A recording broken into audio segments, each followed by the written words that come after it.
Hello everyone, आज हम topic cover करने वाले हैं ऑडिट ऑफ हॉस्पिटल्स। तो स्टार्ट करते हैं। तो ऑडिट ऑफ हॉस्पिटल्स में सबसे पहले जो चेक करने की बात रहेगी ऑडिटर की, वो रहेगी रजिस्टर ऑफ पेशेंट।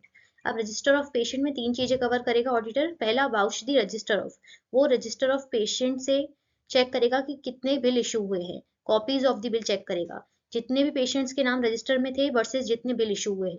सेकंड चीज ऑडिटर चेक करेगा, जितने भी बिल बने हुए हैं वो करेगा पेशेंट की अटेंडेंस रिकॉर्ड से। अब ये पेशेंट अटेंडेंस रिकॉर्ड है, नंबर ऑफ विजिट अगर किसी पर्टिकुलर पेशेंट की कितने दिन की थी, और अगर एडमिट था तो कितने दिन के लिए एडमिट था, तो उतने ही दिन के लिए प्रॉपरली पूरा का पूरा बिल बना हुआ होना चाहिए। ऑडिटर ये चेक करेगा। तीसरा, ऑडिटर चेक करेगा कि जितने भी बिल बने हुए हैं वो प्रॉपरली इशू हो गए हैं सभी के सभी पेशेंट को जिनसे हॉस्पिटल को पैसा लेने थे। तो जितने भी अमाउंट रिकवर करना था हॉस्पिटल को, उन सभी पेशेंट्स को हॉस्पिटल ने प्रॉपरली बिल इशू कर दिया, ये ऑडिटर चेक करेगा। दूसरा पॉइंट ऑडिटर चेक करेगा कलेक्शन ऑफ कैश। अब कलेक्शन ऑफ कैश का मतलब है जितनी भी रिसीट्स हैं हॉस्पिटल की वो प्रॉपरली कलेक्ट हो रही है कि नहीं हो रही है। अब उसके लिए क्या क्या देखेगा auditor? Check the cash collection. अब यहाँ पे कैश का मतलब कैश, बैंक और जितनी भी रिसीट्स है सब है। Check cash collection as entered in the cash book, यानी जितनी भी एंट्री हो रखी है रिसीट्स की। कैसे चेक करेगा ऑडिटर? विद दी रिसीट्स, यानी जितनी भी रसीदें हैं, कुछ काउंटर फॉइल्स यानी रसीदों की कार्बन कॉपी है, कुछ अदर एविडेंस मतलब कॉपीज ऑफ बिल से चेक करेगा। कुछ अगर डिविडेंड लेना बनता है उसका हॉस्पिटल का, तो वो प्रॉपरली उसकी डिविडेंड की कार्बन कॉपी की रिसीट से चेक करेगा। और कुछ और अगर इंटरेस्ट है तो इंटरेस्ट वारंट से चेक करेगा। और अगर रेंट के कुछ हैं, अगर कुछ हॉस्पिटल ने अपनी प्रॉपर्टीज रेंट पे चढ़ाई हुई हैं तो उनसे कितना रेंट आ रहा है उसके भी वो बिलिंग से उसको चेक करेगा। तो ये हो गया कलेक्शन ऑफ कैश। स्टूडेंट, तीसरा पॉइंट है income from investment and rent. यानी पहला तो हो गया जो उनकी रिसीट्स का सोर्स होगा हॉस्पिटल की, वो होगा पेशेंट से जितने भी इनकी कलेक्शन होता है। और इसके अलावा कुछ इंटरेस्ट और डिविडेंड अगर है तो उनसे कितना कलेक्शन हो रहा है। और कुछ इन्वेस्टमेंट इनकम है, कुछ रेंट इनकम है, वो स्पेसिफिक कैसे चेक करेगा?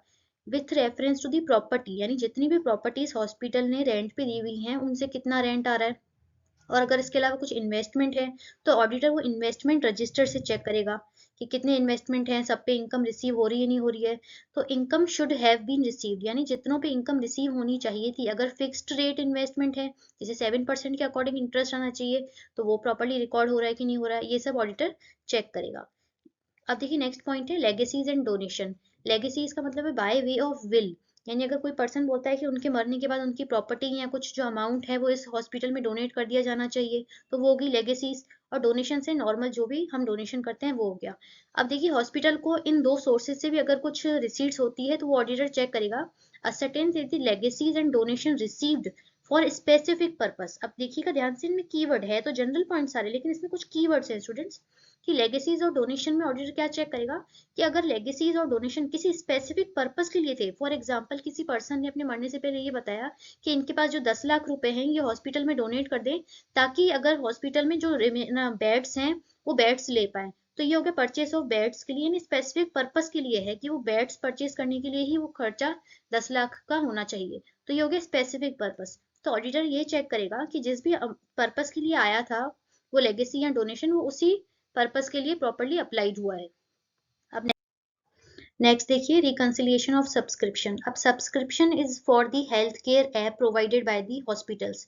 अब देखिए पेशेंट्स अगर चाहें तो मंथली पेमेंट या जो भी क्वार्टरली हाफ ईयरली पेमेंट करने के बाद एक फिक्स्ड सम वो पे करते हैं, उसके बाद वो कुछ सर्विसेज है ना एक्सेस कर सकते हैं। जैसे अगर कुछ उनके टेस्ट बनते हैं, मंथली टेस्ट करवाने रहेंगे, वो कुछ उनको चेकअप करवाना है वो। इसके अलावा अगर उनको कंसल्टेंसी लेनी है डॉक्टर से, तो वो ये सारी सर्विसेज जितने भी उन पैकेज के अकॉर्डिंग होते हैं वो सब सब्सक्रिप्शन के अंदर आ जाते हैं, जो कि एक मंथली या जो भी टाइम पीरियड की फीस है वो पे करने के बाद वो एक्सेस कर सकते हैं। तो ये हो गया सब्सक्रिप्शन। तो ये एक रेवेन्यू का सोर्स हो गया हॉस्पिटल के लिए।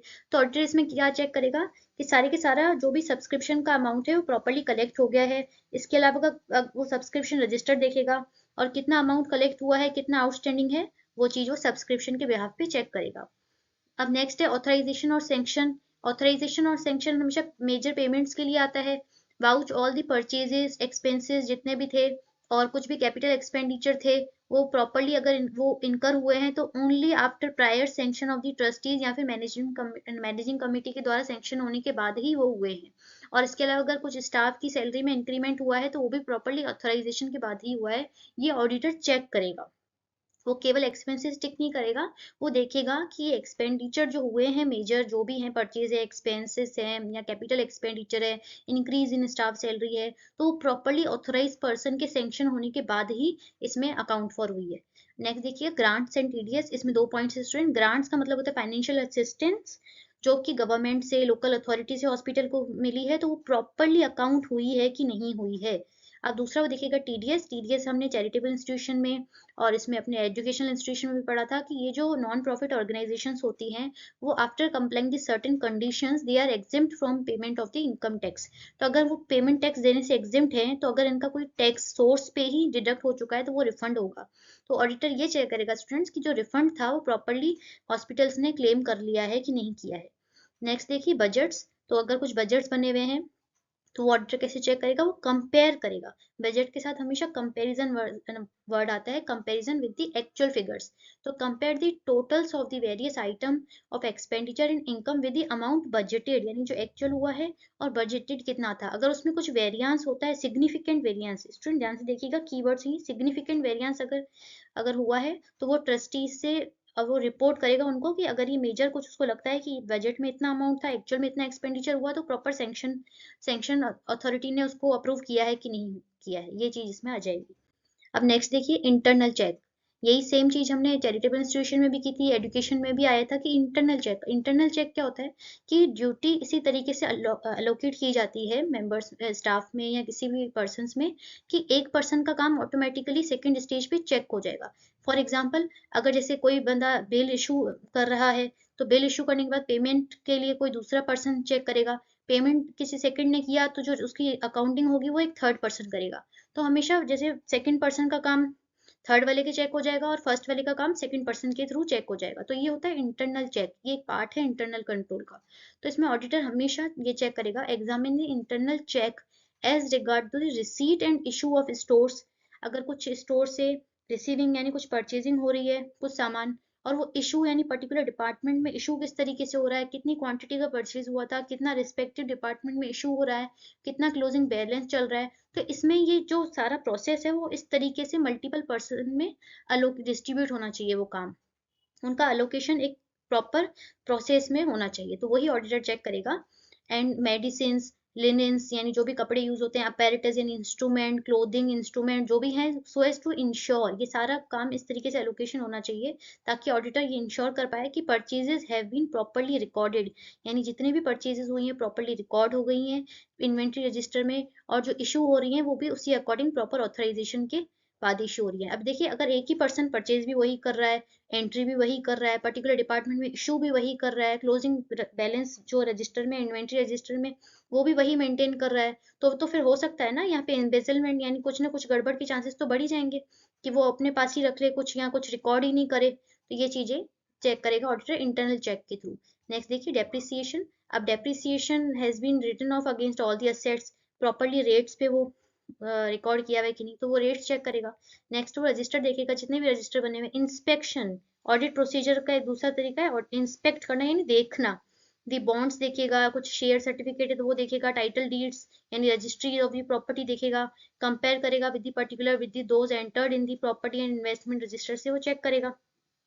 नेक्स्ट है inventory, obtain the inventories especially of the stock and stores at the end of the year, यानी फिजिकल वेरिफिकेशन कर लेगा एक बार कि कितने भी कितना है इसमें स्टॉक रखा हुआ है। Check a percentage of item physically, also compare their value with the respective ledger balances, यानी एक्चुअल जाके वो देख लेगा कि पर्टिकुलर मेडिसिन या एक इंस्ट्रूमेंट जो मेजर मेजर आइटम है, मटीरियल आइटम है हॉस्पिटल के लिए, कि वो फिजिकली अगर उसने चेक किया तो इतने का था वर्सेस अभी जो बुक्स में उनके लेजर का बैलेंस बोल रहा है वो कितने का बोल रहा है। अब लास्ट पॉइंट है मैनेजमेंट रिप्रेजेंटेशन SA 530। 530 ये होता है मैनेजमेंट रिप्रेजेंटेशन, हम डिटेल में बाद में कवर करेंगे। अभी आप इतना समझ लीजिए कि जो भी इंपॉर्टेंट पॉइंट्स अगर ऑडिटर को लगते हैं कि ये इसके बिहाफ पे उसको एक रिटन स्टेटमेंट ले लेना है मैनेजमेंट से, मैनेजमेंट ऑफ द हॉस्पिटल, तो वो उसको रिटन में ले लेगा।